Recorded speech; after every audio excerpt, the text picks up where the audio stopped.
Okay, so I guess kind of a la Elk. I've been working on Necro, but I've been pretty interested in playing a blue splash for Psychic Frog and like a lower curve in general. I think one issue I've had with Necro, like especially when Grief was around, was like we have a million four drops in the deck, and they can be a bit awkward. Let me see if I can get to this view here. But playing the blue splash lets you play Consign in the sideboard, which is awesome, and lets you play Frog, which is I think really strong in the deck, where you can just like dump a ton of cards in your hand with the Necro and then discard them all. And I've also been liking Preordain a lot as kind of just like a curve smoother, a way for to dig for Necro to kind of give you a bit more chance to have one. But in this deck, if you just draw a Frog or a Necro, you're feeling pretty dang good. Um, and so just kind of like a lower mana curve, access to Consign, Drown. I think has been pretty nice. Not that like the Elk style builds are particularly bad or anything, but a lower mana curve is something I've been like really dreaming of in Necro, and I was liking this in testing over the weekend. Yeah, I saw this one. I was kind of wondering like when I was playing Sore and Vein Ripper, I liked playing Cabal Coffers so that Vein Ripper was more hard castable, and I liked playing Profane Tutor because you could set up to get either Ring, or you could get your missing half of Sore and Vein Ripper, or you could get Herb or Cabal Coffers. So I always liked kind of that package in this shell. Um, so but I don't know exactly how you would build it here. So another Dimir Frog variant over there. I think I'm just gonna play this on turn one.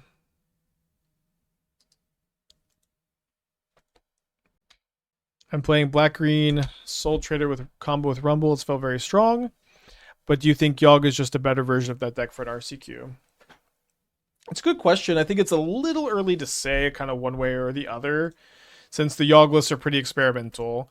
One thing is I see most Yogg one for me, one major thing about Yogg as an archetype is I see like most builds playing like one copy of Shifting Woodland, and at the moment I feel like I would like definitely be playing at least two, probably three Woodlands in Yawgmoth. Just like Woodland in is like it's such an important tool to just like say against these interactive decks, against your interactive deck. I just can play an uncounterable Yawgmoth in the mid to late game that you could discard, you can counter, just doesn't matter. Like that ability is so crazy that and it seems like such a like good incidental include that I would be pretty interested in playing probably three Woodlands, maybe two, not one. Especially if you're going to go more in on like the Rumble build, and like Rumble copy Cauldron is also like kind of real. And um yeah, I know Mason likes the Cauldron build.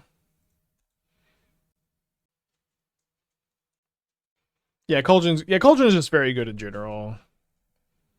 Our deck text enabled today, so I some have been redeemed today. It's very likely just on a cooldown. Those are seen as max two Woodlands. Sometimes we'll swap one for Pendlehaven. Yeah, I would play three, but it's I don't really feel so confident in that number either that I'm like saying you must play three. How do we feel about drawing like 15 cards here and really digging for that second Spell Spike and killing the Murktide? Okay, let's get the calculator out for this one. So we have 48 cards in our deck left. Let's say that we do draw 15 cards and we have three uh uh three soul spikes left. We're 68 to hit. Okay, so let's say what's our library size? Let's say we draw 18. Just go all in. That goes up to 76, and then we're at 9 life. What's 17?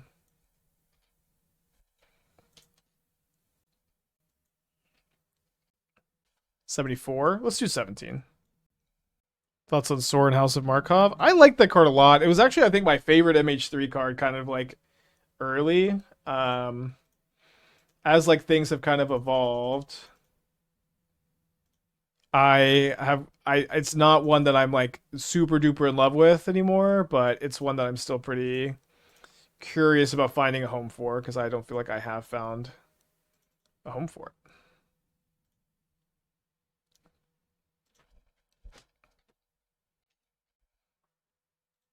Pretty lucky to find the third Soul Spike, obviously.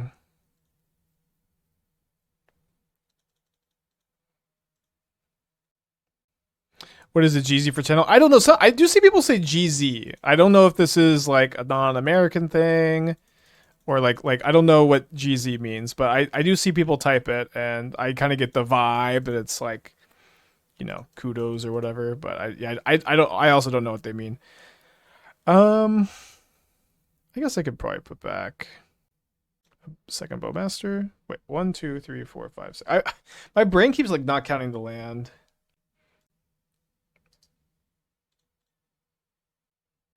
It's from RuneScape? Hell yeah.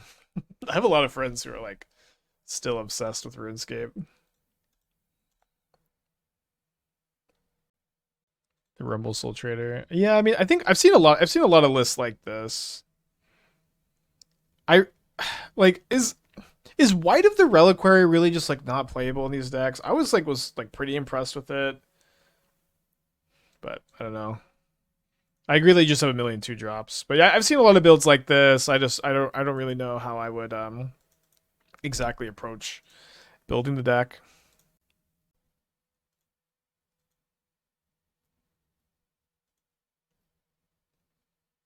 But yeah, I heard that people have been playing the Woodlands deck on Arena and liking it. I'm glad that people are, of course.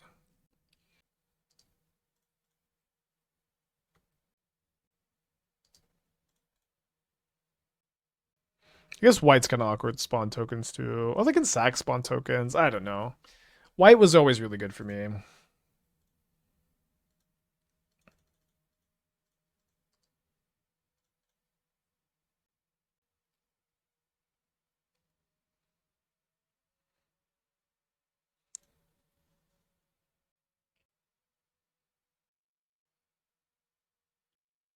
We do draw 2 here. This is good to pick up a land. I've really enjoyed all the variation of Wizards tried on the channel. Do you have a favorite list right now? I did like the Flare builds a lot. I will say that I think the Flare builds are not good against energy. And so I was kind of trying to figure out, like, can we main deck Augur of Bolas, like 4 Augur of Bolas and Pyroclasm? But although I kind of no longer think that we're in an environment that needs to like go in that hard against energy for whatever that's worth.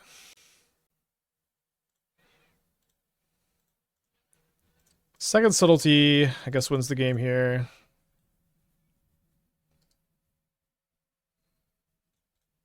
I did also turn on Fatal Push for my opponent. So I guess I should draw only 2 cards so that if my opponent kills the Sheoldred in response to this trigger... Oh. Oh.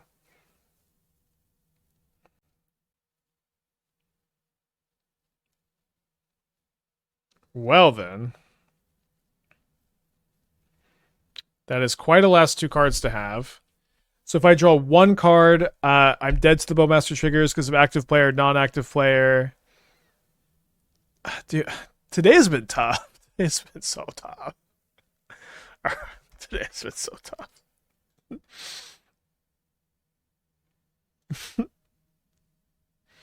Like, I felt so prepped coming into today. I was like, I worked so long on this list and the Titan list, and Modern is like this sometimes. Opponents do just have it sometimes. It is what it is.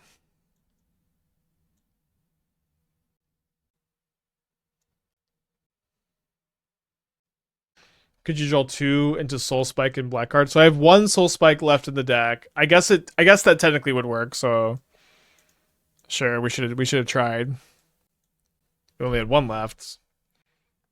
Is this just gonna struggle with Tron? Well, I think that Frog helps, the sideboard Consign, sideboard Break the Ice help. I think we have a good plan against them post board and can sometimes win game 1. Thanks, Jess. Yeah, sometimes these streams where we get, you know, wrecked a lot are still fine. It's part of the process, part of learning.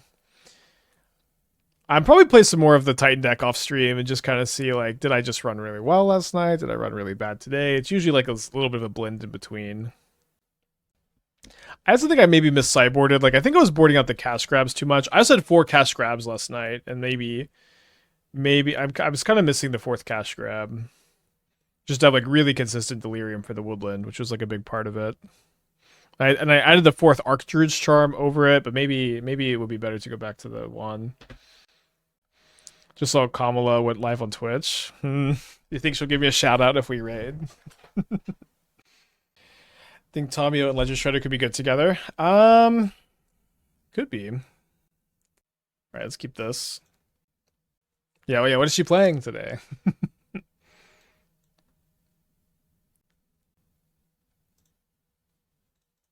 Head necessary.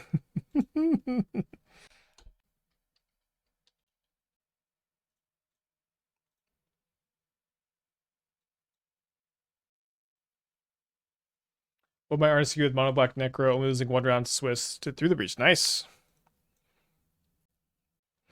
Guess we're taking the counter spell. What's my best path to the Pro Tour? I mean, so I actually have 2 Pro Tour qualifiers coming up for me in the next month or 2. I have the Mox event that I qualified for. That's my best path is spiking that event, and then my next best chance is likely going to be the Vegas Open Limited Tournament, and I tend to do pretty well at these like big open Vegas events. Whoa, they force negation to Thoughtseize. Okay. So I would assume that they're going to force... They pitch the sink into the stupor. So their hand should be... Fatal Push, Basic Island, Force of Negation, 2 mystery cards. So... We'll see. There's a good chance they don't even have... They could just not have another blue card even. But what would they want to protect so hard? Could it be Harbinger of the Seas? Tides? I don't think I'm that worried about that one. Am I not going to DCRC? No, I'm not qualified. I didn't play any RCQs that season. And this October is also going to... Not that this was like the plan or whatever when I was choosing to not play RCQs, but it ended up being really busy because I have Vegas, I have Ren Fair the weekend after Vegas, and then I'm also doing Austin City Limits, which is like this music festival in Austin. Maybe I should have kept that because if they do have the blue card, I'll have wanted it. And then I'm also doing another like pretty cool thing that I'm excited to talk about that I can't talk about yet because it's a sponsor thing. But it's like it's like I guess they did it because they didn't want me to take the Murktide Regent. So their hand should be Force of Negation Island mystery card now. But it's definitely like it's an off-stream sponsor thing, which is going to be really cool. Let's hold this Felda Profane for another top deck Murktide.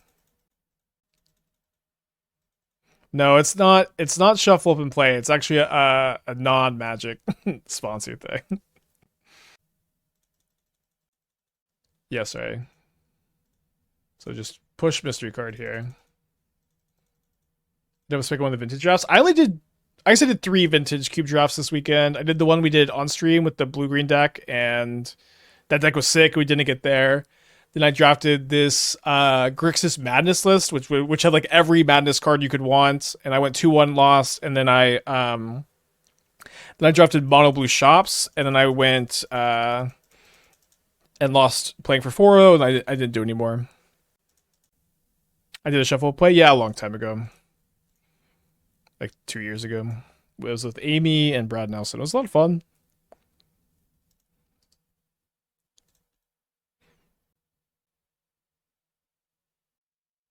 Did any Image Tree bring anything to the Is It Surveil combo deck you ran at RCQ? Deck was sweet. I mean, you could play like Tamio. It could be more of a Mox Amber build, but not a ton.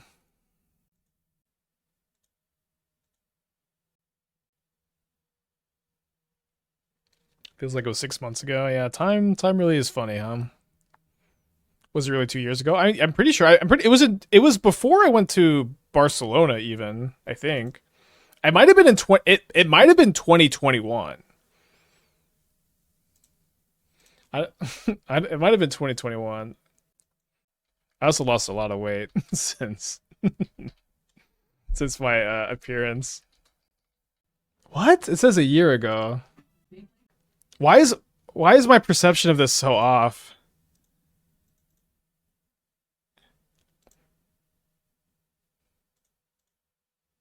I really thought it was before Barcelona, which was Barcelona was last year. Right, Barcelona was last year. I guess I just felt like that one was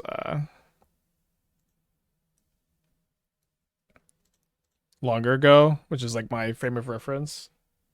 But even then, I don't know if you can see the exact date, but I'm pretty sure it was in 2022, not 2023. So I think I'm gonna hold the Sheoldred because they have the push. Just chill for a little bit. I don't want to like use the Fellow Profane to hold up Drown for push either.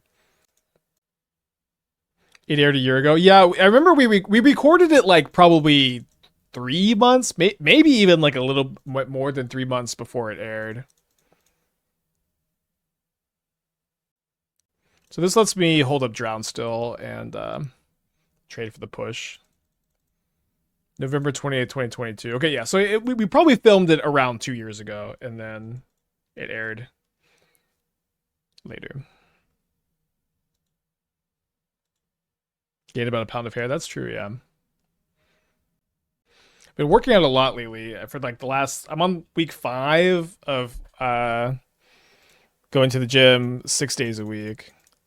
I've been feeling very motivated.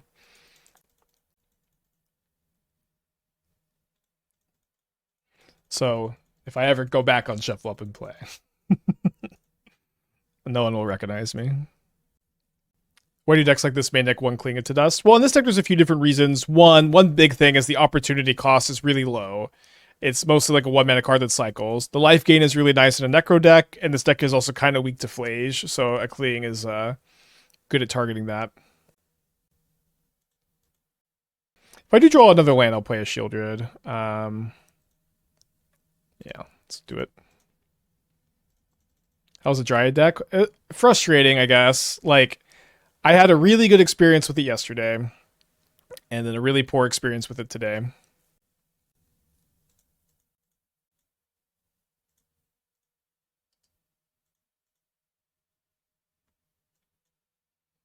So usually, somewhere in between. I woke up so hyped to play the deck today, though, and I'm bummed it didn't go very well. Yeah, I got one card in their hand. Have I considered recording my deck test runs?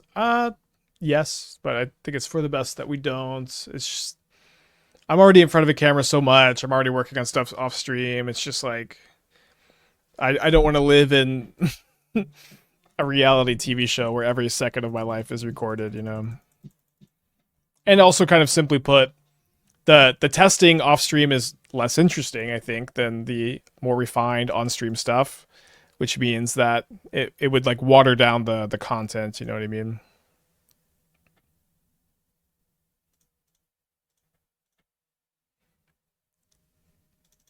Hopefully they draw another creature next turn.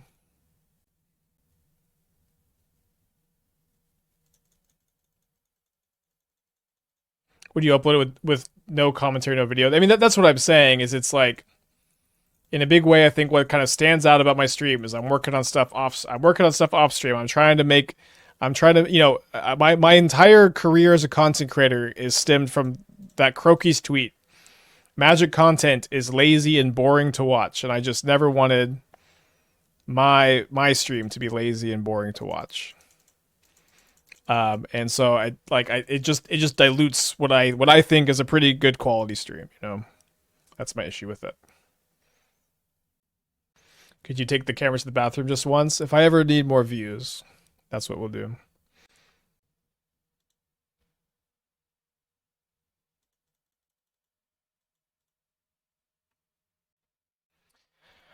I think I'm gonna cast this spell to Profane and try to like draw a Necro or Sheoldred and resolve it. My opponent has used 1 Force of Negation, 2 Force of Negations, and 3 counter spells.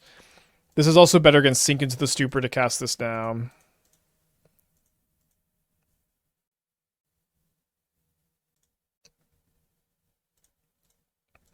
And we get rewarded. Subtlety would be bad.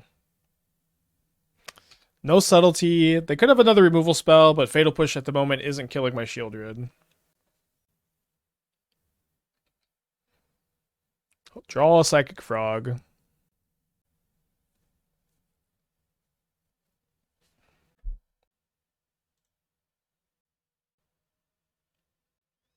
You could push the Orc this way. The 4 damage plus the 2 damage from Sheoldred puts them dead to Soul Spike, so that's dead to a land or a black card, which is actually every single card in my deck. I have no more tap lands. Any more Basim Brews coming? I was thinking about playing Basim in the challenge on Saturday. I ended up not because I didn't love all these main deck subtleties. And then I wasn't sure. I didn't love any of the non-ring Basim lists, and so I'm open to it, but I would just need to work on it this week. I guess maybe we'll do that this week. That's true, Preordain. Although it'd be pretty hard to Preordain. We have to Preordain into more Preordains and lands. All right, game 3 on the draw. I feel like they maybe lost that game when they forced negation to my Thoughtseize. But I think they also rightfully valued Murktide really highly because Murktide's hard to kill. That Soul Spike might have been in the opening hand too. Yeah, on the draw. Definitely keeping this. Almost definitely gonna turn 1 Inquisition to try to not get frogged.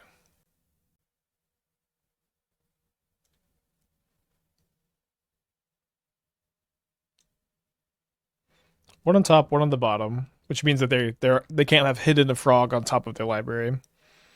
Although that doesn't mean it's not there. I'm gonna go ahead and save the Trawler. We may want to tempo Trawler to delay a Murktide. Getting another blue source could have been good with 3 blue cards in my hand. Also could have been good against my opponent, force of negationing my Inquisition of Kozilek. So I guess they're going to slam a frog here, and then we didn't get a Watery Grave to just drown this. Although I guess drown doesn't really work against frogs so well anyways. But now, my opponent has perhaps made the fatal flaw of being a frog gamer with less cards in their hand because they force of negationed. And they were on the play. So we can probably win this little fight here if they don't have a push. Why not drown? They have to exile 3 cards at a time. Yeah, but they could just so say I drowned that turn, right? I drowned the frog. What they could do is they could just discard any card in their hand and then exile their entire graveyard, which counters the drown. I want to cast Threads of Disloyalty on a frog just once. That would be pretty sick. All right, let's dodge a fatal push, baby. Trawler and Drown seem odd together. Yeah, people are talking about this. This card is mostly a land that pitches to Soul Spike, and then the times you're casting it are against Flage, and they're against Gorios. Times where you really need a Graveyard Hate spell. So I don't really feel like it has this big tension that people are describing today. But you're not the first person to mention the tension there. Yeah, perhaps also a flavor win, I suppose.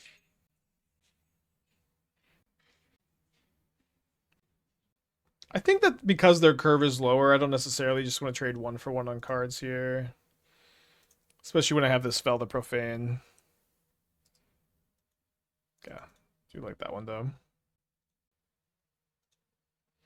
So if they have 5 cards in their graveyard, it's probably a good time to drown.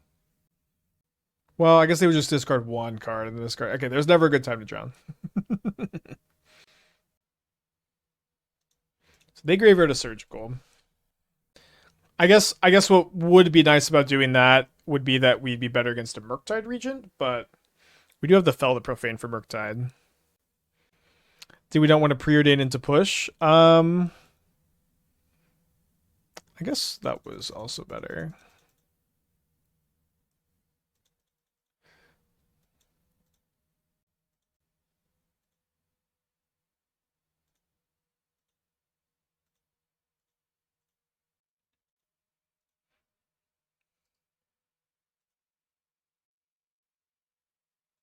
Uh-oh. Oh, that one was on the stack. Just a little too long, I think. First impressions of the deck, I liked it. I liked it off stream. I was feeling really good about it off stream, and then on stream we've been kind of getting pushed around a lot today. Had a lot of opponents really have it. So, still a deck I'm pretty open to.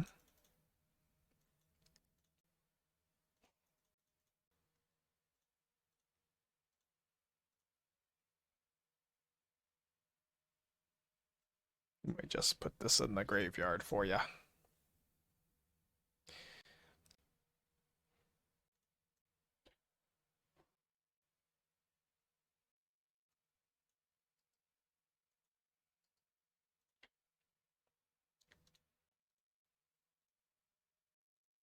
Yeah, I guess I should have cut the drowns, huh? I mean, yeah, it's pretty bad. It gets Murktide too. Can discard it to Frog.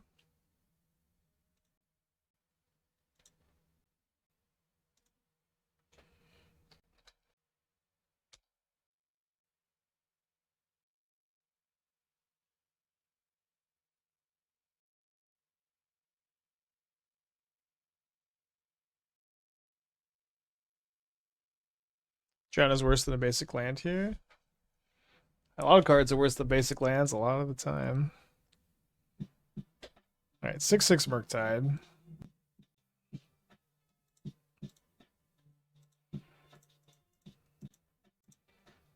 So my goal here is to be able to make this frog big enough to block the Murktide in combat, while also not dying to their frog. So their frog can be 3 power. I need to discard 5 cards here. So, 8? Joy. And we also found a Soul Spike, which means I can Soul Spike the frog. Pitch a Necro, pitch a Trawler probably. Maybe the Seize is better. Probably discard the Seize to the frog. Still have to discard 5. Just do 1, 2 first.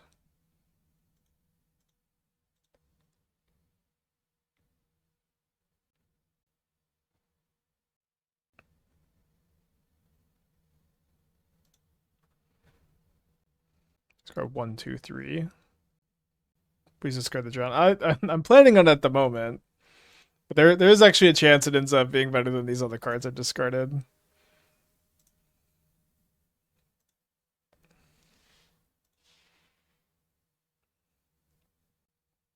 I think I can Preordain first, since I'm probably just going to go 2-drop, 2-drop here. Pretty borderline. I think it's okay to keep. Alright, we're foraging. Now I am gonna hold up the drown. And better than basic land now.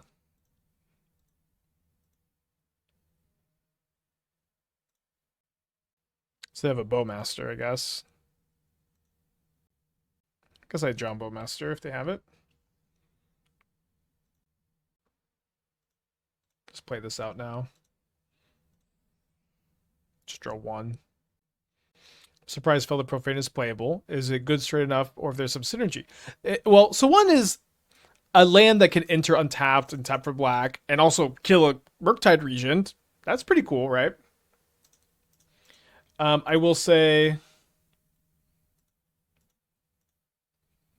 that the main reason it is in the deck, though, is because it pitches the Soul Spike, and yeah, because it pitches the Soul Spike. Now I'll draw 2.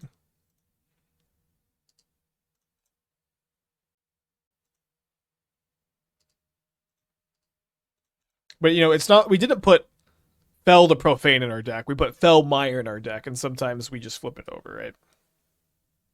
We just chose Fell Mire as a utility land. It looks like Drown was good this whole time. Oh, wait, never mind. 3 cards. Drown was bad again. Very swingy card.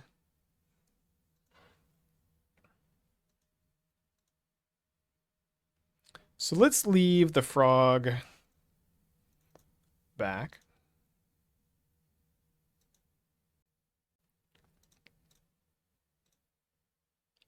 Might as well draw one. I could maybe not have, because then that's one less card for the Sheoldred to gain life on next turn.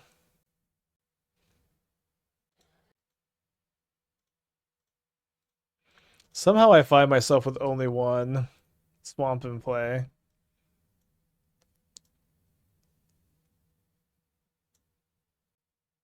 I guess I don't have that many swamps in the deck. So my opponent yelled no okay in the chat, so some mixed messages there. I wonder if this means that their last card is Fatal Push. I feel like they might have already pushed the frog if they had. I'd say, oh, okay, GG to you two. All right, so this was, the title is, this is the better Dimir Frog deck. We beat Dimir Frog. Surprised we lost game one, too. I think we'll just hold up push on turn one, and then surveil if we miss.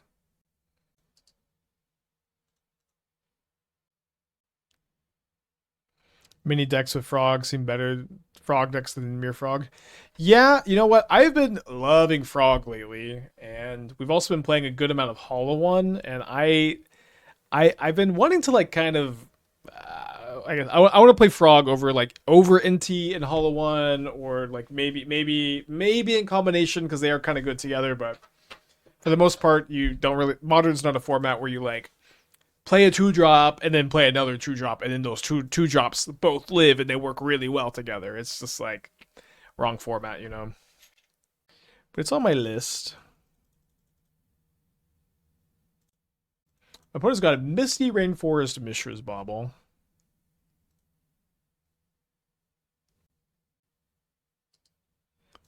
In the graveyard, kind of need to find a third land. Already have a Bowmaster. So what's the plan? Frog, Necro, Sheoldred into turn 4 kill. I mean, that would be really nice, yeah. And that'll happen sometimes, but for the most part, you are a like Dimir mid-range deck that has a variety of curves.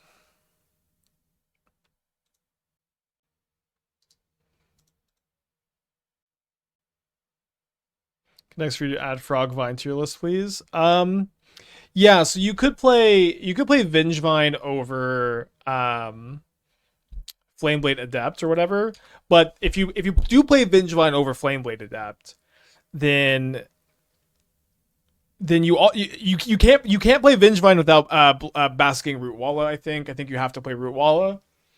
And so you would have to play Rootwalla like over Lightning Bolt, but then like it's really tough to not play Bolt because you need Bolt for Guide of Souls like so bad. That's kind of where I'm at with that dialogue tree. Am I gonna run green sources? Probably not. If I'm playing like Grixis, I think Grixis Splash Vengevine is pretty tough. And so like I may just not play Vengevine, right?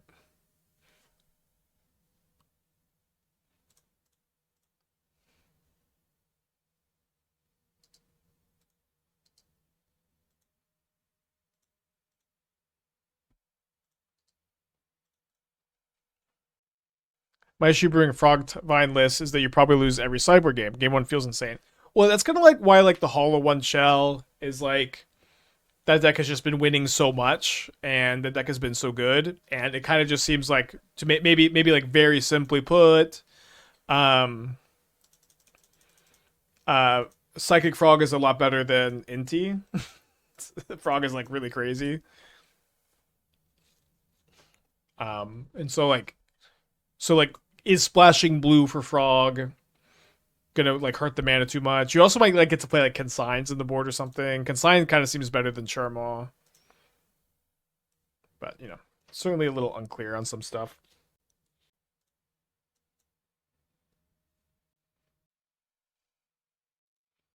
Eco Barrowin had a poll where he put Frog in top 3 creatures ever. Yeah, I saw that. I saw that. I don't know how to say their username, but I did see that poll. I thought it was kind of interesting. It's definitely like big legacy brain, I think, to try to put Psychic Frog on top 3 creatures ever.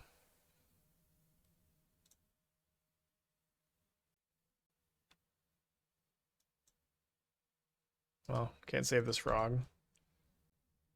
Because like in modern, I think that it's kind of easy to say that like Guide, Pride Raptor, and Johnny Flage, just from the Boros deck, are probably more impactful modern cards than Frog. I'd probably put Bowmaster as more impactful over Frog. Um, some other list, right? Is Feed the Cycle better than Victim Night if we're being frank? Well, I'd like to be Spike instead of Frank if you'll let me. Um, but even being frank, I think the ability to kill Planeswalkers is really nice.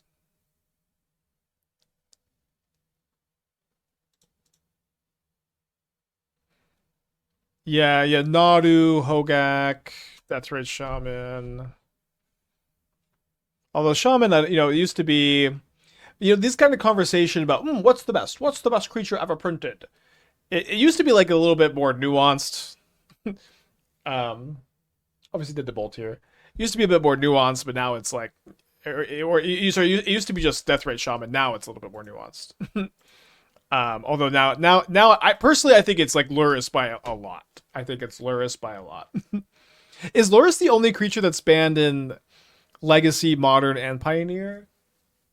Shaman is legal in Pioneer. Like Hogak and Nadu were never legal in Pioneer. The Uro is legal in Legacy, right? Pre-patch Lurrus. The thing is, I think post-nerf Lurrus is still the best creature ever printed. Which I know is quite the statement. I think I'm going to run it back here. Yeah, it was banned in Vintage for a time. Get some points for that, but it's now legal in Vintage. Oko, we were talking about creatures. I know Oko is banned in all the formats, but just creatures. Yeah, I think Lurrus is the only creature that's banned in all three of those formats. Although I will say, like, Lurrus being banned in Pioneer was always like a little weird. It didn't exactly feel like that was a super deserved ban. Is Lurrus still playable without the companion text? This is something people ask. I never really understand the question. It's like that is the you could put it in some decks, but yeah, I mean, for the most part, when we're talking about Lurrus, we're talking about that companion text, baby. That's the good part of the card. That's the juice right there. Yeah, you know what is funny? The best creature ever is pre-nerf Lurrus.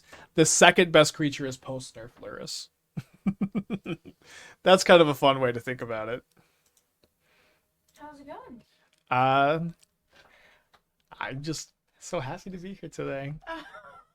Yay! Amazing. How are you doing? Good. I went grocery shopping. Mm-hmm. I found a big cauldron bowl for our candy this year for Halloween. That's great. It's pretty big. That's great. I'm excited to see it. Would Lurrus between Flage and Ring be too good for Modern? Yes.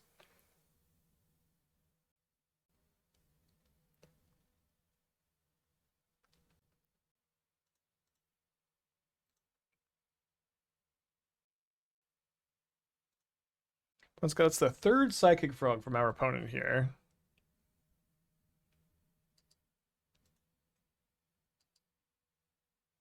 I think I'm going to bottom this drown. It's kind of close.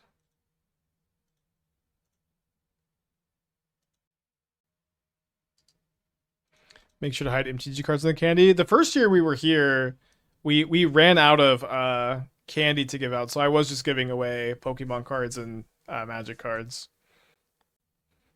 You wouldn't be able to play Flage Ring in a Lurrus deck? Yeah, I understand the thought. I understand the concept. I remember there was like the dual deck, the dual decks Uro versus Uro versus Lurrus were kind of interesting. Lurrus is super duper broken. Super duper broken. Beyond Lurrus would be second, maybe Traxa. I mean, I probably put Guide, Pride, Johnny Flage, Amped Raptor, all kind of like in similar levels. And what's kind of funny when we talk about those cards, Guide Pride to Johnny Raptor, is like they're all like about the same power level. You know what I mean? It's like it's for me it's like really tough to say like which of these is the best. I think it's kind of hard to put Ocelot Pride that high on the list, but that card is really crazy. It's Ocelot Pride's probably fifth. Would ever consider designing some dual decks? I guess that's really far away from like what I usually do. I don't know why I would, what it would be for, unless I worked at Wizards, and then I would if I that was the task assigned to me. I guess I would. Yeah, Primeval Titans up there. There's probably like 15 creatures you put over Atraxa, especially because Atraxa is like better than Gristlebrand in the Goryo's deck, but it's not like that much better.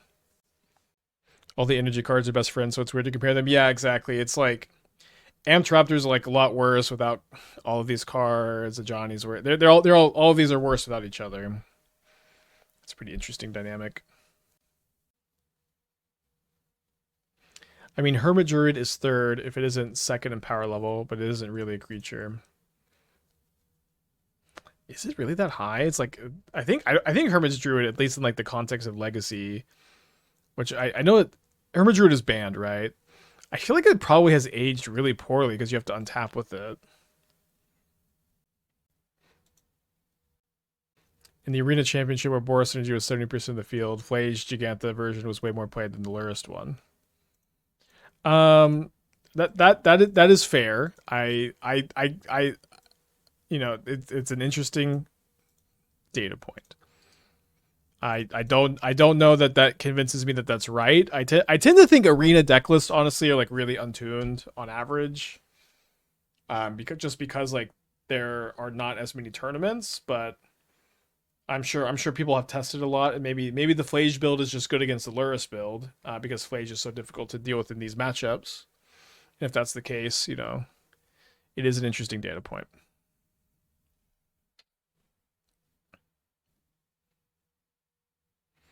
The top three is probably Deathred, Shaman, Lurus, and Thoracle. Thoracle, at least in the context of Modern, would not be very high on the list, but in like if you're talking about like EDH, Oracle is probably like the best creature. I don't know. Oracle is really weird. They get like a deck ban of Pioneer.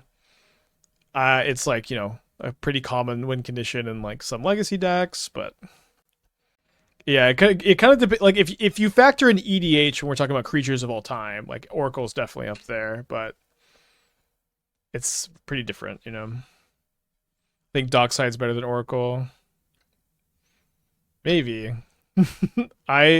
You know what? I own a Dockside. I've never gotten to cast it in my EDH deck. I've never drawn it. It is not aged poorly, lol. It is probably still second best. I mean, it is highest in a vacuum, but I can see Lurus seeing better actual play. In a vacuum is funny because Druid has no deck. Okay, let me reread Hermit Druid, because the way you're describing Hermit Druid is so funny to me. Because to say because you're saying it has no deck building restrictions and it's really good in a vacuum is very funny for what is just a combo card, right? Like usually when you're talking about in a vacuum, you're talking about like just the raw text on the card, the raw numbers or whatever. But this is a 2-mana 1/1, so it's with Summoning Sickness, dies to Bowmasters, that is aged poorly. Reveal cards to top of your library to reveal a basic. So yeah, you build your deck with all non-basics, and then you get to combo off. But I think it's just very funny to describe this card as in a vacuum and say that it hasn't aged poorly. In a world where we have like much more premium removal, much more premium interaction, and a lot of one toughness hate. So I think almost objectively aged poorly could still be a very good creature. I agree. They have a second Murktide here. And and to say it has no deck building restriction is also just funny. Yeah. But whatever, I agree. There's a lot of like the Magic lexicon that like I think really hinders discussion, But yeah, certainly a 2-mana 1/1 that you have to untap with to win has aged poorly. In fact, like in Legacy, like when you compare Hermit Druid to like Balustrade Spy or Undercity Informer, like those cards do just win the game immediately by them, the turn you play them, and you can Dark Ritual into them. You can't Dark Ritual the Hermit Druid. And so, like, I think you could maybe make a case that, like, Battle Street Spy, Undercity Informer are better because they don't die to removal and they win the game a turn faster. So I don't know. I agree that Hermitage Druid is very, very good. I just personally probably wouldn't put it top 3 creatures. Okay, I guess we're looking to draw a black card and have them not have a counter spell. Step 1. Yeah, I don't really see, like, point in doing anything else. Step 2. Hermit is just a 1-card win the game combo, even with untap. Yeah, but so are Battle Street Spy and Undercity Informer. And you can, again, you can Dark Ritual into these and they win the game a turn sooner. So, but yes, harsher deck building restriction, of course. Wow, we won that game. But you still need to play like Thassa's Oracles and, what's the card? The card that's banned in Legacy. It's a fun combo.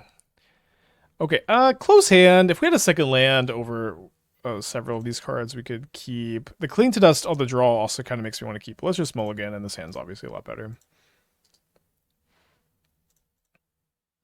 Yeah, I think there's a good chance they had a Bolt. Spell Snare, Spell Pierce, yeah. The 4 jobs care about any land where Druid is just basics. The land get a lot worse with 4 CMC. Yeah, I know. I surely said all this in the conversation too. But my main point, and maybe I'm just getting very bad at making points, but my main point was that 2-mana 1/1s that you have to untap to win the game with, like this is a huge drawback in constructed formats. It is like, even if it does untap win the game, if you go 2-mana 1/1 and your opponent Orcish Bowmasters it, like this is a game losing play for you. This is incredibly big problem for you. And I just think Hermit Druid has aged ungracefully. Did I consider Blue Magus in the 75? We could play Harbinger, but we would have to like not play like any MDFCs probably. But I think you just play Damping Spheres instead too, because you also need Storm Hate in addition to Titan Hate.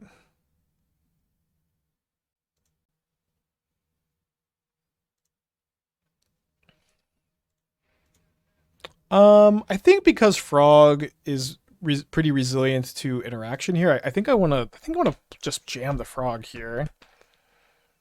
They have to have like Snare or Scolding, and like we're kind of getting it in underneath Unholy Heat. Druid could get maybe unbanned in Legacy. I mean, it's a pretty dangerous card to unban, but I do agree. It just is not as scary as it was when it was banned.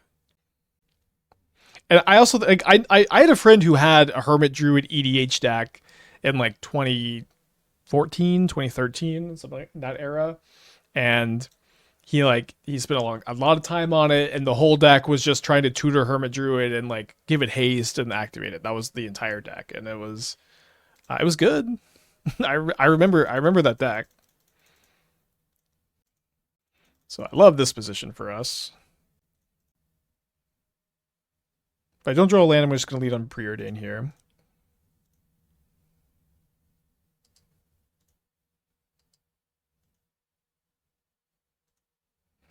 And then I think I'm actually going to lead on Push instead of Thoughtseize to play around double Spell Pierce.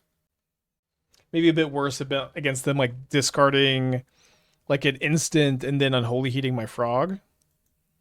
Ooh, Force of Negation. Okay, so this should mean that they don't have an Endurance or a Spell Pierce in their hand, right? So let's just push again.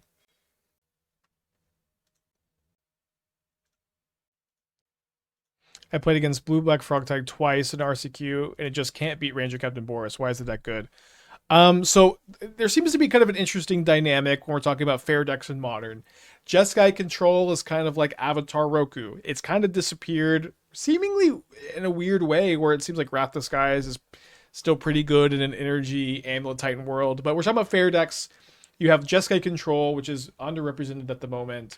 You have Dimir Frog variants, you have Necro variants, and you have Energy. And it seems that The Dimir Frog decks are pretty good against Necro. They probably have a somewhat even time against Jeskai. Dimir Frog is pretty good against most combo decks. Some combo decks like Woodlands, this is the first one that came to my mind. Maybe some other ones are pretty good against Frog. But for the most part, Frog is good against combo. And then Frog has an awful, miserable time against energy. Just like, you know, I oftentimes joke about who is losing to energy. You know, who is really having all this trouble, and the answer is the Frog players. The Frog players are the ones really struggling with those decks, I think. And so, certainly very very good matchup for you as the energy player. Yes. All right, we'll just take the invert. How do you play versus Frog as energy? I lose every match to Frog. You're probably overthinking it. Just curve out. Curve out. Dickard with the 2 months. Thank you. Welcome back. Appreciate you. Necro decks are fair.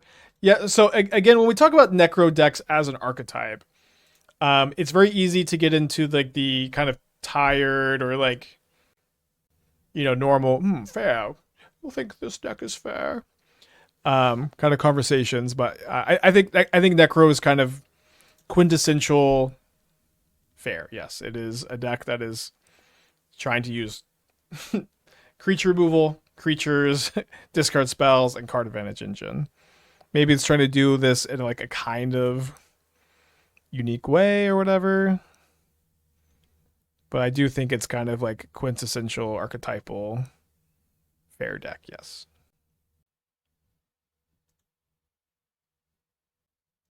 And I'm tired of pretending like I don't. Maybe I'm in a bad spot here too.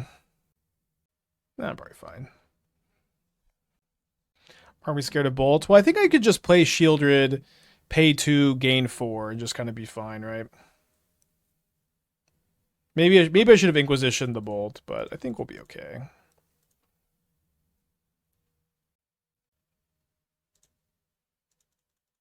But maybe like I don't think I had one of these other Inquisitions in my hand, but if I did, maybe taking Bolt first and then Inquisitioning the invert polarity was better. So we want to draw only 2 cards and not be dead to this Bolt, but then we gain 4 up to 8. I feel like fair is just winning in increments. Yeah, I like usually when we're talking about fair, we're talking about non-combo decks. That fair is shorthand for non-combo, and I don't view Necro as a combo deck. Flying Frog. So the hand is Bolt, mystery card, another card off of the Frog here. Interesting they played the Strand instead of discarding. The Boris matchup for Dimir is rough, but not abysmal, according to win race this weekend, 44% versus red-white. 44% is abysmal, right? What are we talking about?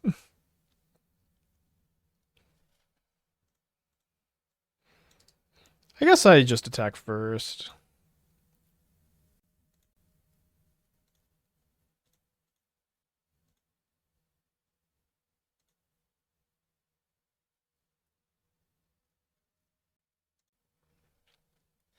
This deck seems legitimately difficult to play, but also not clunky and plays Necro and Sheoldred. Yeah, that was the whole idea, is I just didn't like how clunky the Mono Blacklist are. I do think they're good, though.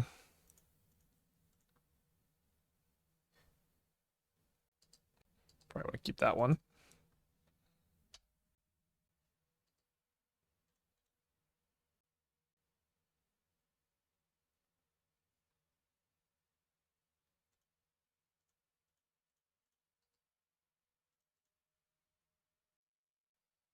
Does Inflage enter from the stack? Does Cage not even stop? I think Cage does stop escape. I think Cage says you can't cast things from the yard. And then, like, I really hate how Soulless Jailer is templated. It's just so bad. Is this another bad against Energy Frog deck? Yeah, I think Energy is not a favorable matchup. You can win. Okay, so to save this, I would need to discard 3 cards. So 1, 2, 3, kind of easily, honestly. And then they can fly their guide. I think we should do this since we have an abundance of cards here. Although I guess if they just spend no energy, so they can't fly the guide, because then I just block with the frog.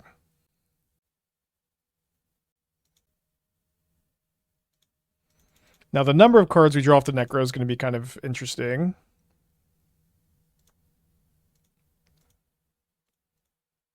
So one thing that seems important is to get this up to like at least 8 power so that we can tank another Galvanic Discharge. So I think I'm going to draw like 9 cards here. We go to 7. Happy to draw a Soul Spike. Obviously.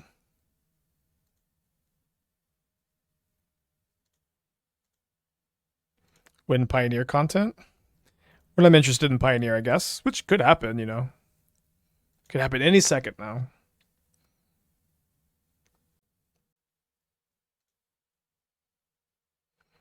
Maybe I should have Soul Spiked the guide in response. Would have worked out pretty good. Them going guide into another 1-drop is pretty gross. Okay, I think I really need to slam Sheoldred next turn, so I'm just gonna Soul Spike one of the guides to kind of contain these cats for a bit.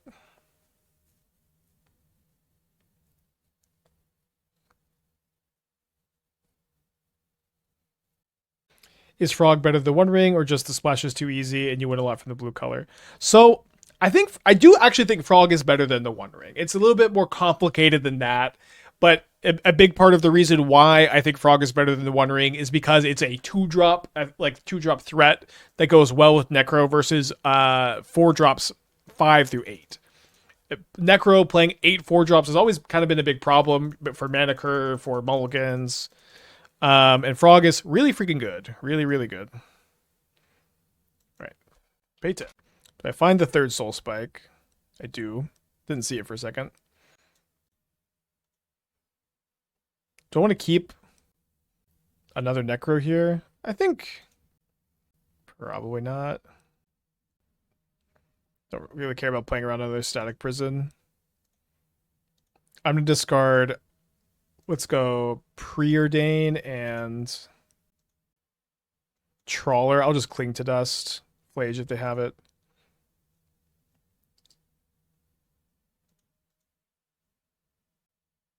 And then also the blue, and like Preordain also helps with like the general clunkiness of Necros and archetype, and the consigns in the sideboard are really nice to have access to. So they graveyard a Marsh Flats, and then they cast an Amped Raptor, hitting a Flage off the Amped Raptor, which is not a problem as we have a Cling to Dust in our hand. They think about hitting the Sheoldred to see if they can attack, but still got 5 toughness, so that's no good. 1 Ocelot Pride trigger. So let's go to combat, see if my opponent, we can bait them into a quintuple block. Just a chump block.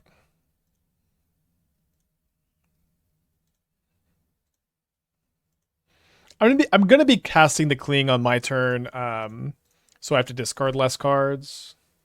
Let's just do it now. I do only have 1 Soul Spike left in my hand, so despite having, you know, Sheoldred plus Necrodominance going, I don't think I actually just want to draw 23. I think I'll do like 12. Because I do need to like have enough action in my deck to finish this game. I think I only have 1 Soul Spike left, right?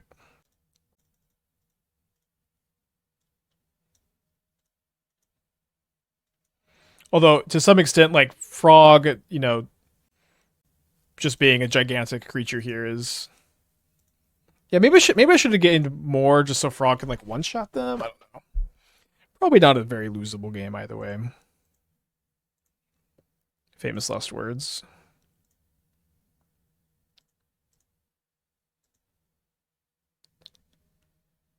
Guess I can discard the Sheoldred kind of safely.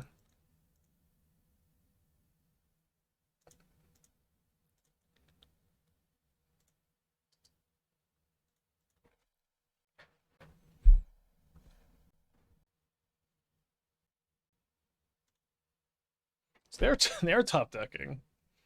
And I had a very good draw this game, and I was on the play, but my opponent's draw was also very good.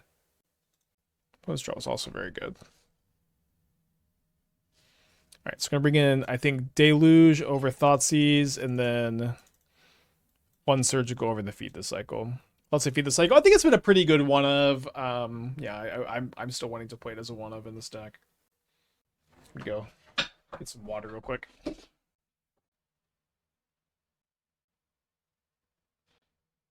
Okay, well, you always love to have a double Fatal Push hand on the draw against energy. We don't have green mana yet, but I'm going to keep this hand.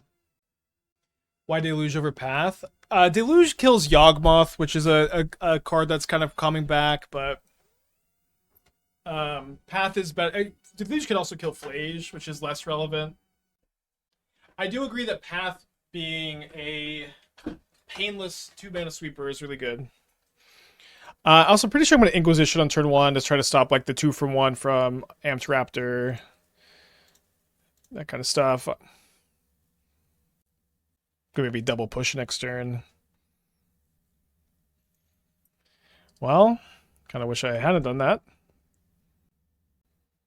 We can try to Trawler.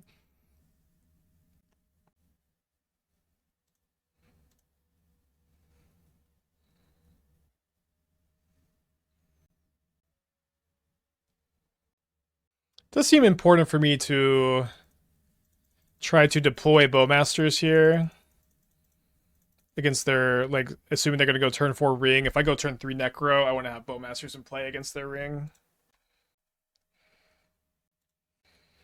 What about Waterlogged Teachings? Seems crazy good. I considered playing it, and I really dislike the tap lands in general, especially with Preordain in your deck. Do we really think that like 4 mana search up a Soul Spike is crazy good? Maybe it's okay. Yeah, so I could just Bowmaster here. I don't think I need to push. I do think maybe if I draw a blue source, I might go push plus Frog. Could also Trawler the Flage this turn. Let's try to save the Trawler. Just play Necro and draw like 3.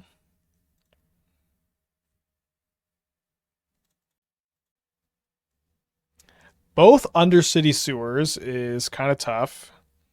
I think I'm actually just going to discard both of them. I'm not going to play one next turn instead of Sheoldred when my opponent's about to play the Ring. Seems like I should do this. Any consideration for Shores? When running Necro, I felt Watery Grave was painful. End up 3 Shores, 1 Grave to fetch. I mean, I'm probably playing a lot more fetches than you are, but if you're only going to play 1, but you could, yeah, it's a consideration, absolutely. I lost Athena. Athena was down there. So we're going to play Amped Raptor instead of the Ring. They find a Johnny off the Amped Raptor. Unclear if they can do something else here. At the very least, they can jump the Guide of Souls, which is going to be pretty good.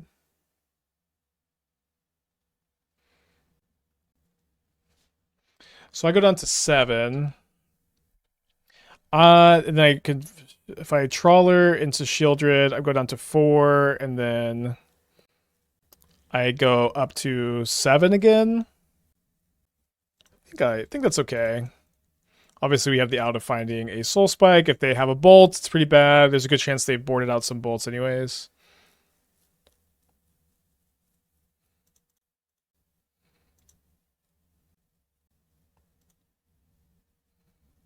Is 3 Sheoldred probably not good enough? I would recommend the 4th. If you want to play 3 for budget reasons, that is okay. It's not that big a deal. Yeah, so we are hoping that they just, like, Ring here. I guess one big problem maybe is that we kind of have to... We can't block the cat token, too. Their hand is Gigantha, Ring, 2 mystery cards.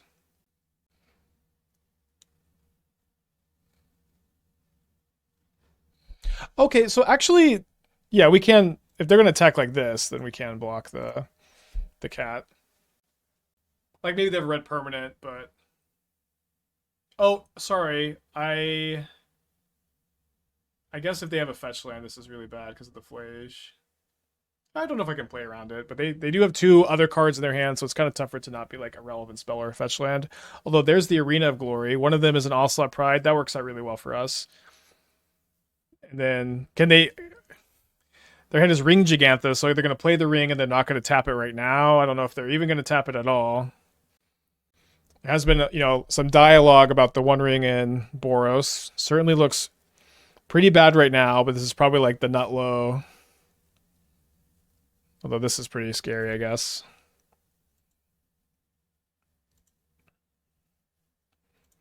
So let's attack Sheoldred at a Johnny. I do think it's better for me to ring or Necro 2 more times than to play this Watery Grave tapped. And it is nice that they can't really tap the ring still. Pretty scared of the Flage. 1, 2, 3. So I'm up to 7. I don't really draw a lot of help for this turn. I don't think I want to push right now because then I let them haste the Flage. Okay, odd that they would do this in upkeep. I can't target the Ocelot Pride because then they can haste the Flage. I would think they would do this like end of turn.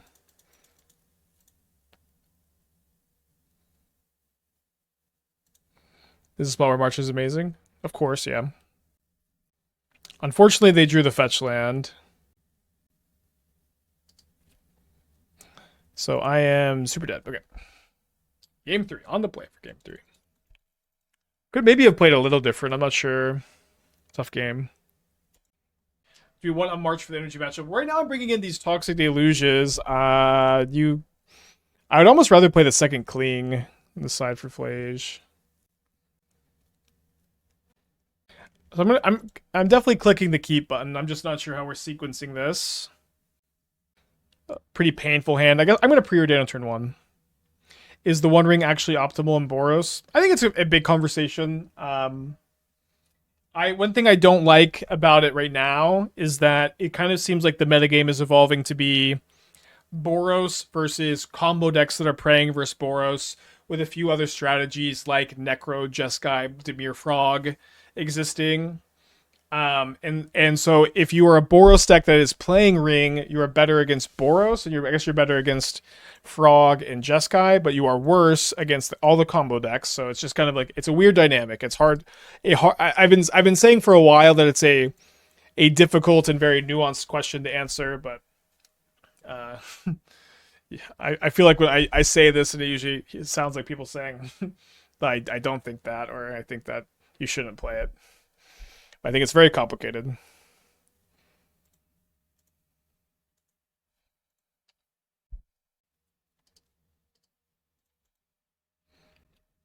I think I'm going to play like 2 less MDFCs next time I play this deck.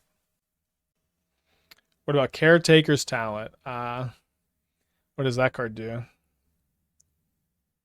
Right, they hit a Guide of Souls off the Raptor.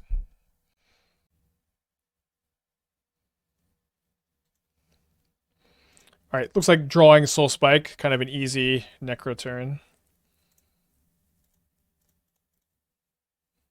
I really want to hit a land. I think I'm going to draw 5. Oh, I've seen that card in Standard some. Hold on, let me take this turn real quick.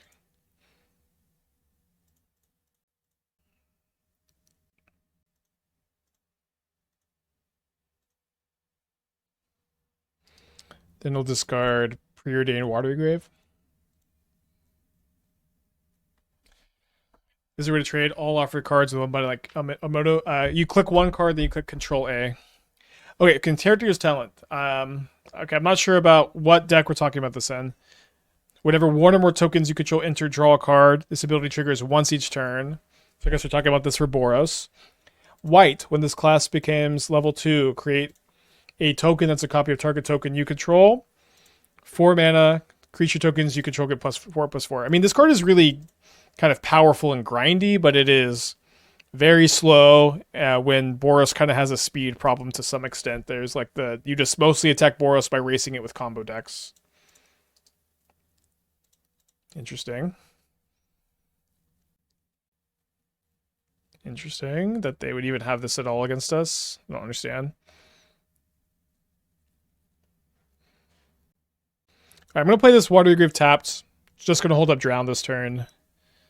Maybe they go just play a ring that I can't drown. And that would be bad. But then next turn I can maybe go Sheoldred plus Preordain.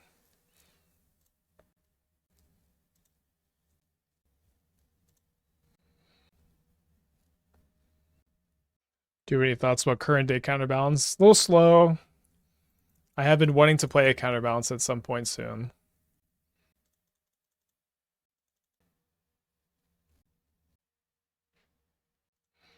I mean, so thankfully this is not a ring. It seems like I should just let this resolve and set up for a Deluge with Drown Up, though.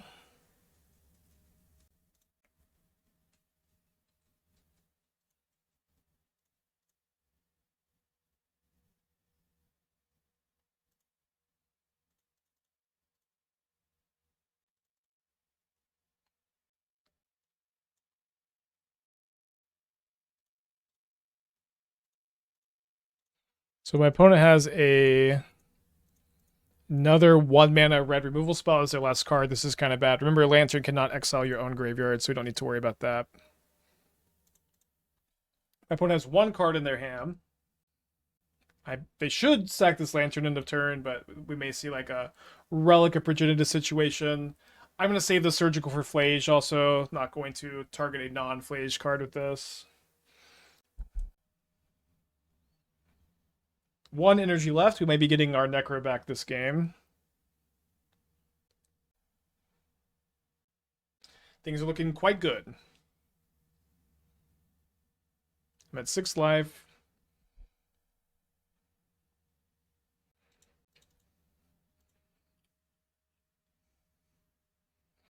I guess I should probably just spend mana on Surgical. This way, this way I can be at more life next turn if my Sheoldred lives, which it's very likely to live since they can't discharge it. I'll do something that may blow most Surgical Extraction gamers' minds. Also, I have like why do they hold? Why did they board in this Lantern, and what are they holding this Lantern for? I don't understand. So they do have a discharge. They have a Guide of Souls, but what they don't have is a way to get that 5th energy to kill my Flage. They also have to potentially spend an energy on the Static Prison to stop me from putting this Necro in play. Probably because they play Frog, I guess. Okay, now they pump the Lantern. Take 2. Do you have any suggestions on how to improve my FNM Primal Prayers? Well, I've put out 2 Primal Prayers lists, a Bant and a Teamer. You can find on Moxfield, you can find on YouTube. Those are the lists I've been liking. These more like grindy Bant builds I haven't tried, but those are the builds I recommend.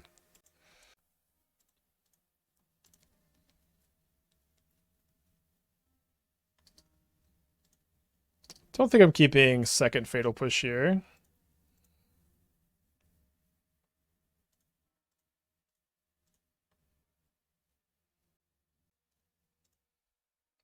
So we know that opponent has a discharge. We don't know the other card. And they could use the discharge to not give me back this Necro. Just use it like as an energy ritual. Huh. Fair play.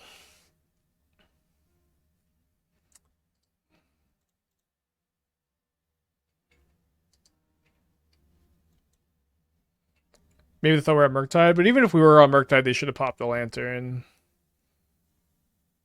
Alright, Gigantha has entered their hand yet again. Let's surveil. Hasty Gigantha is a problem here.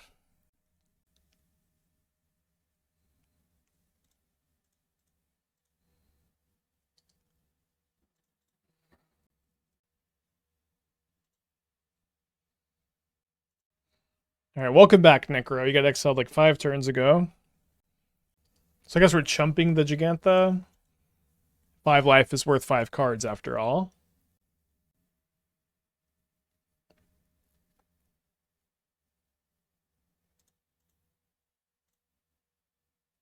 Is Gigantha worth it? Yeah, always. All right, let's draw 8.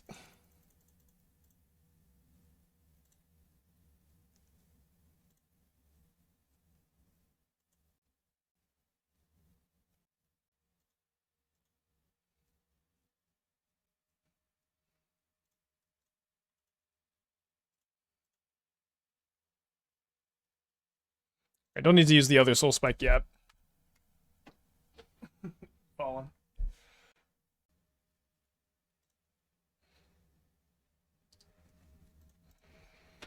So I'm going to cast a Trawler. Cast 2 Trawlers, I guess. Maybe I was supposed to target myself, though, since I do have some Drowns in the deck.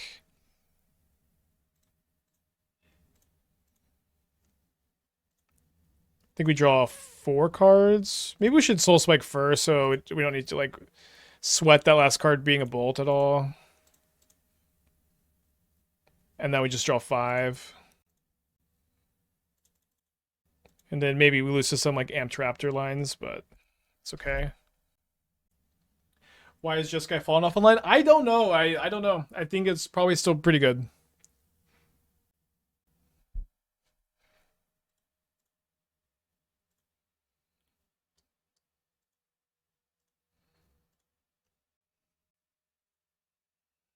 This dies a Flage. I surgicaled their Flages earlier. That'll be $6 a month for the rest of your life.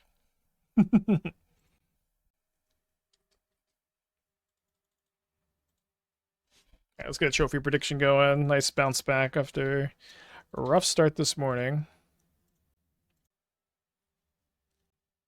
Say no with the 53 months. Thank you. Welcome back. Appreciate you. How about $6 a month for 53 months? That'll be good enough, I guess. Hopefully you have a much longer life than 53 months.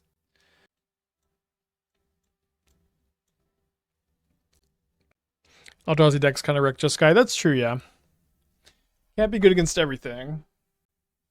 What do you think about Tomio in the Shorter Shell? It's pretty awkward with Necro to some extent, where, like, if you flip Tommy with Necro, you don't get to activate it the turn you flip it, which is very slow. And if you can't, like, pick up stuff from the graveyard with Tomio very easily either. And I'm a big Tomio fan.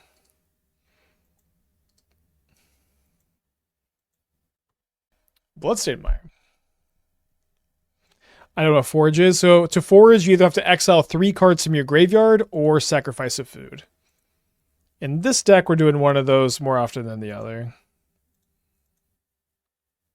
Will I try Tomio Gorio again? I think so, yeah.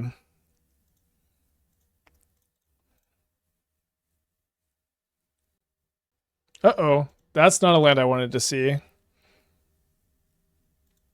All right. That's bad.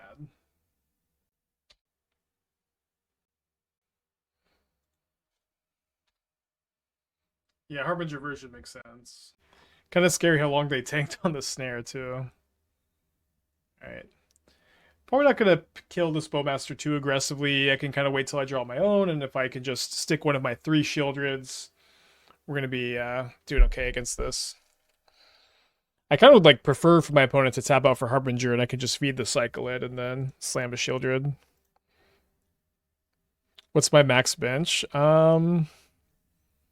I'm not sure. So, like, when I started working out, I was doing 5 sets of 5 of 105, or sorry, 95, which is 225s and a 45, and now I'm doing 5 sets of 5 of 45s on each side. And so I the way I used to do it when I was younger and I worked out a lot more was I took it more seriously, where you would go in and you'd spend a day where you max out with a friend, and then you do 5 sets of 5 of 70% your max. But you know, I haven't done that, so that's just kind of what I've been doing.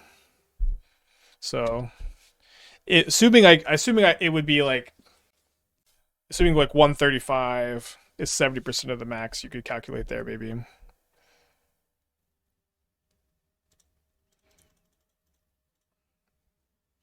How tall am I? I'm 6'3". I mean, sorry, 5'5".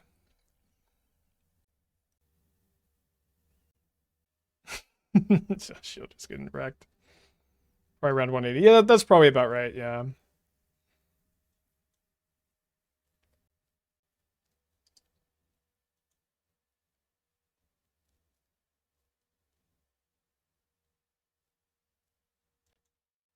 People really want to be taller than their streamer. Focus groups show.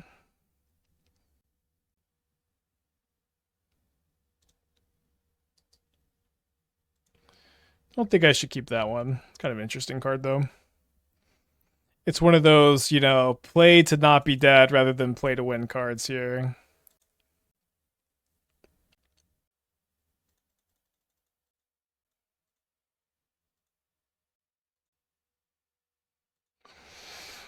All right, so I go down to 5, and then right now I'm just blocking here. I think what's going to happen is my opponent's going to just have a third fatal push, and then they'll just attack. I'll go down to 2. I'll block here, and then I'll push the Sheoldred. Okay, I mean, maybe not. I mean, they are thinking about attacking, so like that part of this equation is bad for me, but them not attacking is good for me. So let's not do anything yet. Wow. Can I attack? I attack.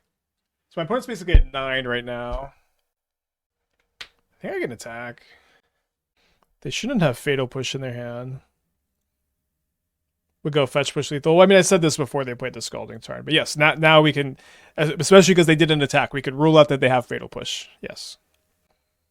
He ain't 6'3", he's at most 5'15". Yeah, my mom is 6 foot, or she's older now, so she's like shrunk a little bit. But when she was younger, she was 6 foot. But she would always tell people when she was a kid, she is 5'12". People, she's 5'12". All right, opponent's at 7. If they crack this fetch, they die to my Soul Spike. Assuming the Sheoldred trigger happens. Thoughts on Shoot the Sheriff will feed the cycle. I think that's those pies running. Shoot the Sheriff seems kind of bad, right? Because it misses Ragavan. There's a few other cards like Voidwalker and like Basim. Yeah, I mean, like they have to have the 4th Bowmaster to present lethal, and I just have Soul Spike even, so they have to have 4th Bowmaster plus Counterspell. This game is really turned around, huh? It's the 3rd Sheoldred that gets the job done. Doesn't feed the cycle, miss those cards in the early turns too. I mean, there's a big difference between missing the cards in the early turns and missing the card completely altogether, right? I don't think that's a great argument. It's also like it's the one of it's the one of Doomblade. It isn't exactly, I think, like the card to really spend that much time talking about, to be honest.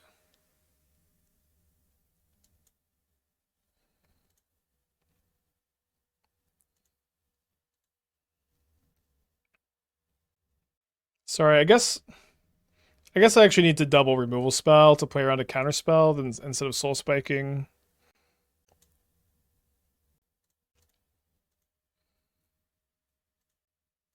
And this also kills planeswalkers. I don't know. It's a combo. I guess maybe I've also blundered this game by attacking with the Sheoldred this turn. I think I have. It'd be sad if we get like Spell Pierce, Spell Snared.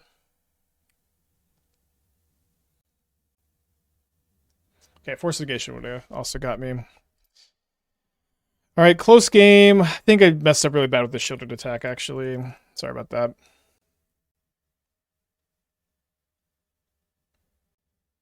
Gonna play one less Drown, one more Thoughtseize. Wasn't Preordain good enough? Not into 2 copies of Orcish Bowmaster. 3 copies of Orcish Bowmaster. Any thoughts on a Cauldron Frog Emperor of Bones Reanimator deck? It is tough to build, I agree. I spent some time this weekend on it. I'm having a hard time finding a list. I swore I had one on the desktop. Honestly, maybe I overrid it for this one because that one is also blue-black frog deck. But yeah, I mean, I so like I think there's some interesting overlap. So I was playing Cauldron Frog, Emperor of Bones, and it's cool. You can like Cauldron onto your Emperor of Bones, trigger it multiple times. and then you can discard Gristlebrand to Frog, and then Cauldron your Gristlebrand. But it's just like too many moving pieces, I think. It's kind of slow, clunky, disruptible, weak to Bowmasters. Let me see if I can find. Oh, sorry. Looks like the yesterday tab is hidden. Yeah, there it is. Okay.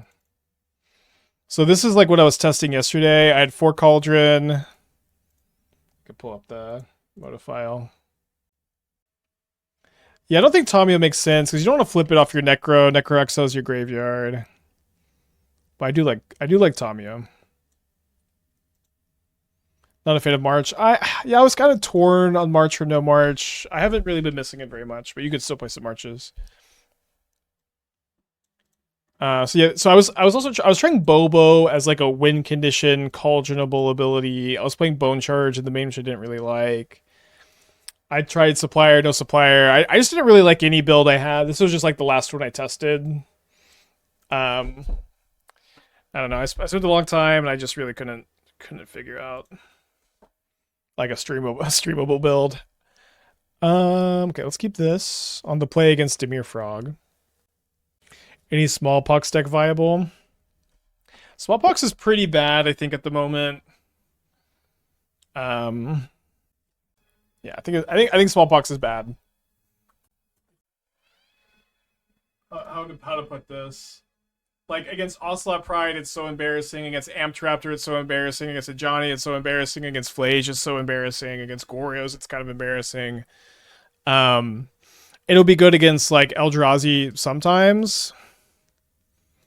And it'll be good against Dimir Frog sometimes, but it's mostly an embarrassing card to put in your deck right now, I would guess.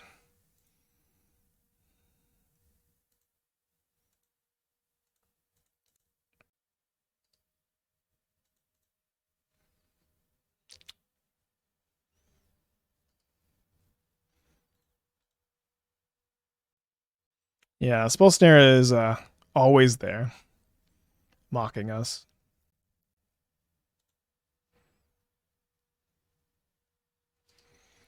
I think I'm down to keep a second Bowmaster here. I am a little scared of Harbinger of the Tides here, by the way.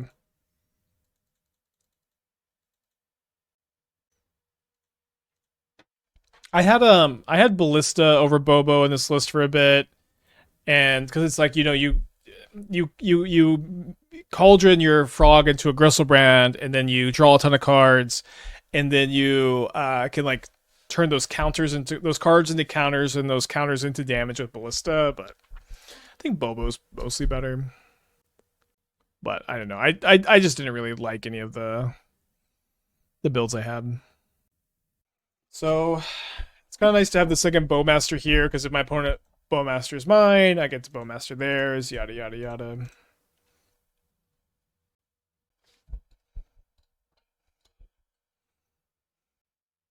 Taps 2 mana, then untaps it.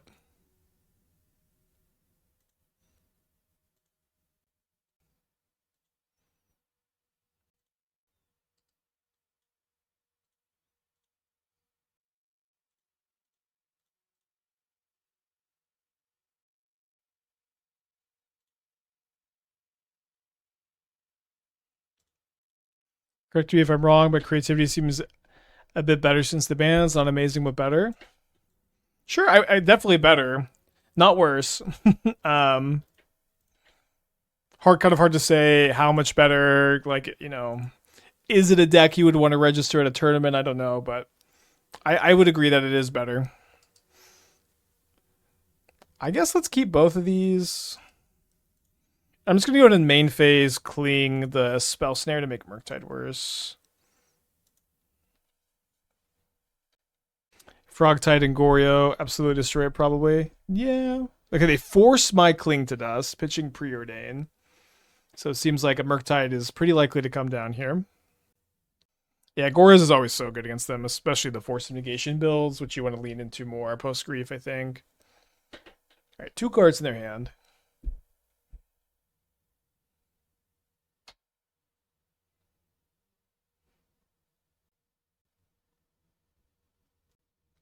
Would the newer Cascade decks do decent in tournaments since it'd be unexpected, or still too slow?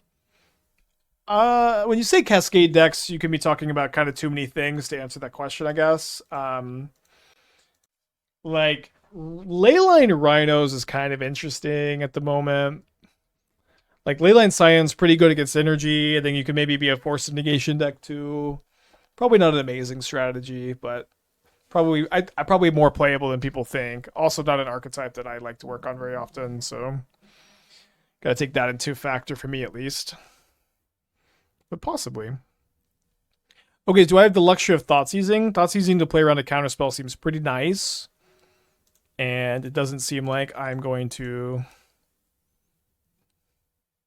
die immediately. And it seems like they'll die pretty quickly. Okay, yeah, getting rid of the Murktide. So I'm attacking them for 7.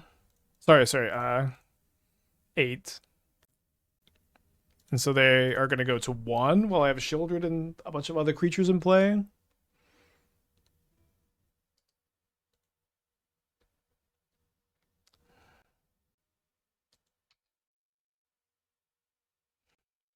Yeah, Bowmasters, one of the best answers to Bowmasters. Absolutely. Mass with the tier 1, thank you so much. Appreciate you. Game 3 on the draw. Been quite competitive matches here. Very close. This assist taking out Ring for Frogs. You're genius. Well, thanks. I have been just really disliking how like high the curve is in like other Necro lists, and so I do think splashing for Frog and Preordain and Consign and Drown has been pretty good. One thing I do think I'm playing too many MDFCs. I think I would probably like to go like minus a Trawler, minus a Felder Profane, plus like a Fetch, plus a Swamp. It's been feeling pretty good. Have you played Team of Prayers one more time, or is it deck a meme? I haven't played it recently. I think the deck is pretty solid. I also really think Magic Discourse gets better if we stop going, is this deck like good or is this deck a meme? Good or meme? Good or meme? Can we just take the meme as a deck descriptor out of our vocab? For me, I would love that. I would be so happy. Okay, so they definitely have Force of Negation. Frog Sim Genius, are you sure about Preordain? I'm not sure about Preordain, but I have been liking Preordain. I think it's like one thing is if you don't play Preordain, you need to play like 2 more lands. Preordain is like a really good consistency enabler in a deck that kind of needs the consistency enablers, I think. I like the amount of NPCs. They're just so painful is my problem. All right, opponent forces this Inquisition, so they probably have a Murktide in their hand. Doesn't seem very likely that we'll be able to like Boggart Trawler them like super effectively, but yeah, we're just gonna play this now.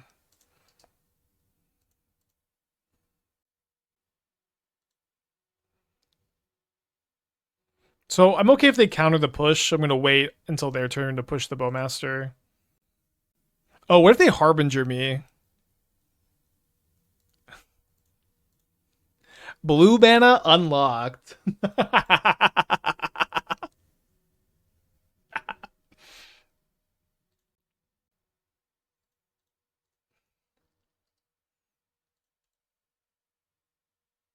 Let's go.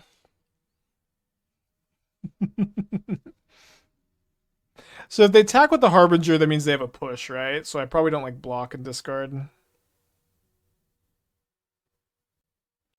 Okay, this is maybe I'm overthinking this, but we could discard 2 cards here and then counter the Cling to Dust. And what's kind of interesting about this thought of discarding 2 cards to counter the Cling to Dust is that we kind of want to need to discard 1 card to Frog anyways to get it bigger than the Harbinger. We kind of already need to discard 1. So we could just also discard another here. If we did that, what would we discard? We would probably discard Sheoldred, Sheoldred Push, Soul Spike Push, and then maybe try to use the Feed the Cycle to get rid of the Harbinger, but then we would have a hard time foraging. Discard Necro and Shelly. I feel like I'd probably discard Soul Spike. Necro.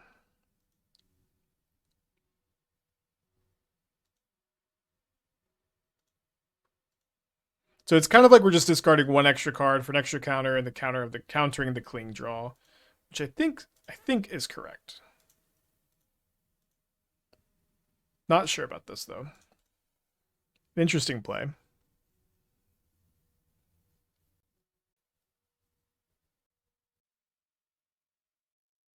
Seems like a Fatal Push is worth a card here and 3 damage.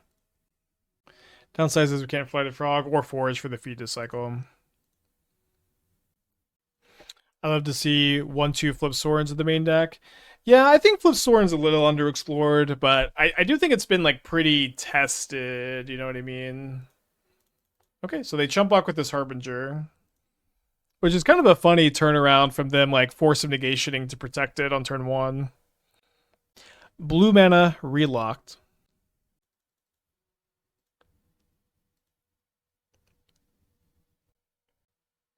Thinking about playing Trawler untapped main phase 1 to maybe spend 3 mana to feed the cycle of Bowmaster. I think I'm just going to attack first. Is Flip Sword and the Martyr Shell not interesting? It's interesting.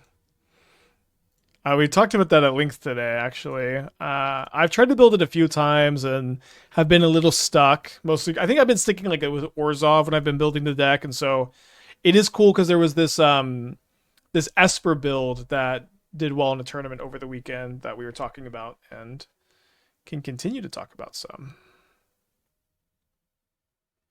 So my opponent sure is acting like they have an Orcish Bowmasters here. I'm going to play a Necro.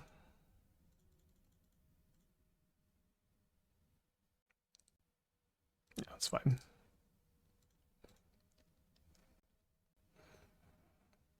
How would I rank these decks for FNM? Creativity, Leyline, Slash Flage, Scion, Cascade. Well, when you say Cascade, I don't know. You're talking about Rhinos, I guess? Is it Snap, Crackle, and Drake? Thanks. So, I mean, I think all of these decks are, like, kind of playable. Creativity is probably not that good. But, you know, in a big way, like, the deck that you choose for FNM is kind of personal. It's kind of like, it's very much... You get to play your pet deck. You get to play a deck that you think is a bit more fun, maybe than you otherwise would. So, I would encourage you to pick whichever one of those you think is the most fun. If otherwise it's all equal for you. I will say competitive wise, you're probably best off with Is It Drake's, but Rhinos could surprise you. So they don't play that Murktide. Does that mean they drew a counterspell?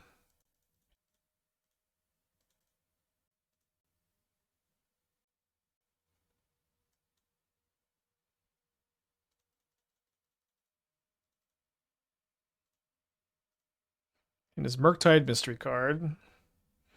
I'm happy to have the feed this cycle for the Murktide.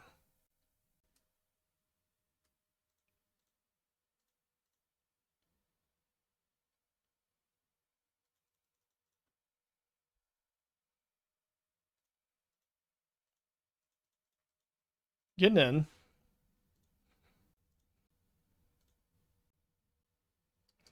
Feed this cycle's been good. It's currently very good because we know our opponent has a Murktide as one of their last cards.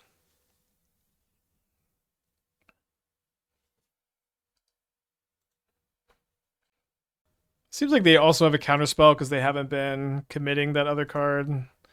Was definitely where we need that Harbinger of the Tides back. Why feed over go for third meta? Kill Planeswalker.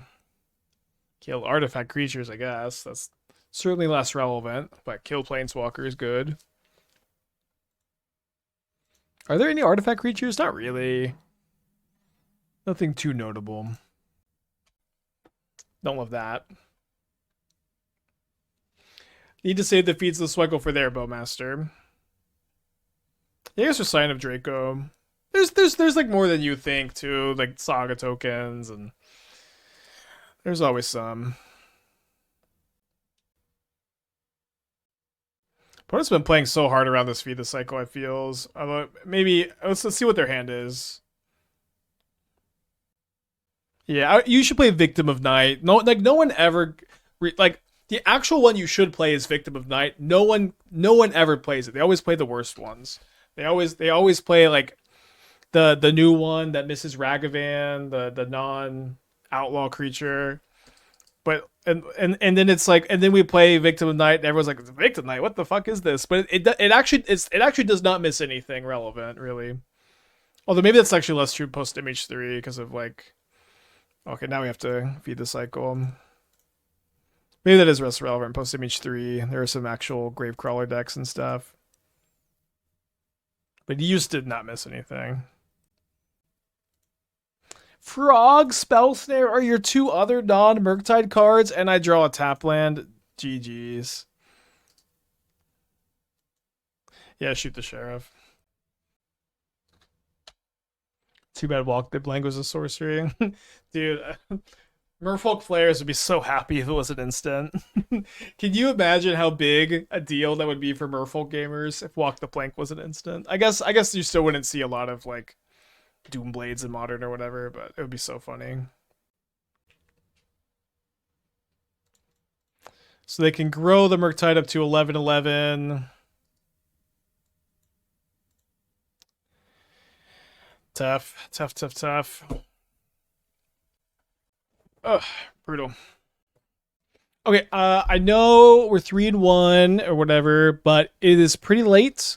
It is way past my lunchtime. It's like 2:30 here, and my eyes have also been bothering me. They've been twitching again. So I'm going to call the stream here at 3-1. I like the Dimir Frog deck. I like the Titan deck last night. Definitely got beat up a lot this morning. Fun Labor Day stream. Shout out to everybody. Chill on their couch. Enjoy.